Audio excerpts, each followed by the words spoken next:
24 ঘন্টার মধ্যে যদি যাদেরকে আটক করা হয়েছে ডিবি কার্যালয়ে তুলে নেওয়া হয়েছে সেটি বন্ধ করা, সেটা তাদেরকে যদি নিঃশর্ত মুক্তি না দেওয়া হয় তাহলে ডিবি কার্যালয় থেকে সামনে মানববন্ধন থেকে শুরু করে আরও কঠোরতার আন্দোলনে বাংলাদেশের নাগরিকের পক্ষ থেকে আমরা সবাই আন্দোলনে ঝাঁপিয়ে পড়ব। এটি সকলের জন্য আমি অবগতি জানাচ্ছি এবং সরাসরি এখানে ডিবি কার্যালয়ের প্রতিনিধিরাও আছেন সম্ভবত, তাদেরকেও বলছি এটা না থাকার কথা নয়, তাদেরকেও বলছি এটা আপনার কর্তৃপক্ষকে জানিয়ে দেবেন। কিন্তু একটি কথা আমি বলতে চাচ্ছিলাম, তার মধ্যে প্রথম যে বিষয়টি সেটা হচ্ছে যে সরকার ভুলে গেছে, কর্তৃপক্ষ ভুলে গেছে যে মানুষের বাক স্বাধীনতা, মত প্রকাশের স্বাধীনতা, মানুষের অধিকার ভিত্তিক আন্দোলনের যে স্বাধীনতা, বৈষম্য বিরোধী আন্দোলনের যে স্বাধীনতা, সেটি সাংবিধানিক অধিকার, এটি কোনো অপরাধ নয়। এটা ভুলে গিয়ে এটাকে অপরাধ হিসেবে বিবেচনা করে রাজনৈতিক সুবিধা অর্জনের জন্যই হোক, যেই কারণেই হোক, প্রতিপক্ষকে ঘায়েল করার জন্যই হোক, যেই কারণেই হোক, তারা কিন্তু দমন নিপীড়নের পথ অনুসরণ করেছে। এবং এই পথে তারা সমস্ত রাষ্ট্রীয় প্রতিষ্ঠানগুলোকে, যাদের উপর অর্পিত দায়িত্ব আইনের রক্ষকের, তাদেরকে আইনের ভক্ষকে রূপান্তরিত করার সুযোগ করে দিয়েছে এবং সেটা তারা অবারিতভাবে করতে পেরেছেন। কারণ দীর্ঘ প্রক্রিয়ার মাধ্যমে এই প্রতিষ্ঠানগুলোকে দলীয়করণ করা হয়েছে। দলীয়করণের মাধ্যমে অতিরিক্ত সক্ষমতা দেওয়া হয়েছে আইন বহির্ভূতভাবে। সেই ক্ষমতাকে নির্বিচারে অপব্যবহার করে মানুষের অধিকার হরণ করছে। স্বল্প মেয়াদে ভাবছে যে তারা তাদের প্রভুদের সুবিধা করে দিচ্ছেন, কিন্তু দীর্ঘমেয়াদে এটা যে বুমেরাং হয় সেটা কিন্তু তারা ভুলে গেছে। পৃথিবীর ইতিহাস বলে, বাংলাদেশের ইতিহাসও তাই বলে, এটা বুমেরাং হতে বাধ্য, সেটা তারা ভুলে যাচ্ছে। কাজে এই পথ থেকে সরে আসতে হবে। আমরা সেই দাবি আবারও জোরালোভাবে উল্লেখ করতে চাই। দ্বিতীয় যে বিষয়টি বলতে চাই, সরকারকে মনে রাখতে হবে যে ক্ষমতার ভিত্তি যখন জনবিচ্ছিন্ন একটা অবস্থানে চলে যায়, যেই অবস্থা তারা তৈরি করেছিল এখন এই দেশে, আমরা সবাই বলেছি ইতিমধ্যে, প্রতিটি মানুষ বিক্ষুব্ধ, প্রতিটি মানুষ শঙ্কিত, প্রতিটি মানুষ নিরাপত্তাহীনতায় ভুগছে।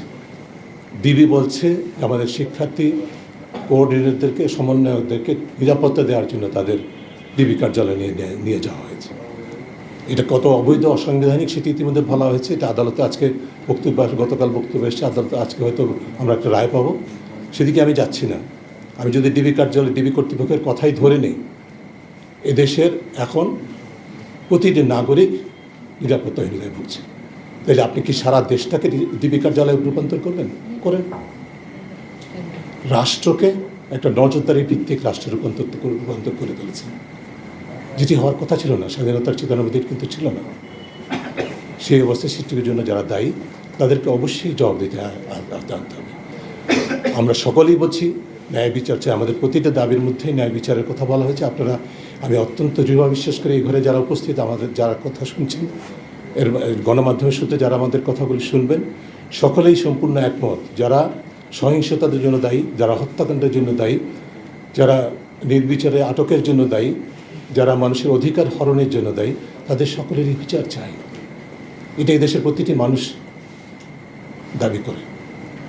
কিন্তু কার কাছে চাইছে বিচার?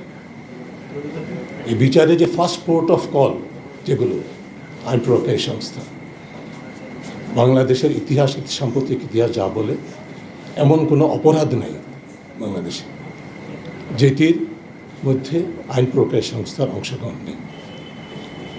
রাস্তাঘাটে, পথে ঘাটে, কার্যালয়ে, প্রতিষ্ঠানের ভিতরে ঘুষ লেনদেনের থেকে শুরু করে, ঘুষ আদায়ের থেকে শুরু করে, পুকুরচুরি থেকে শুরু করে, দুর্নীতি, অনিয়ম, ক্ষমতার অপব্যবহার থেকে শুরু করে, মানুষের অধিকার হরণ, অপরাধীর পাশে দাঁড়ানো, অপরাধের শিকার যারা তাদেরকে অতিরিক্ত নিরাপত্তাহীনতার মধ্যে ঠেলে দেওয়া থেকে শুরু করে সরাসরি প্রত্যক্ষভাবে খুনের সাথে জড়িত আইন প্রয়োগকারী সংস্থা বাংলাদেশে।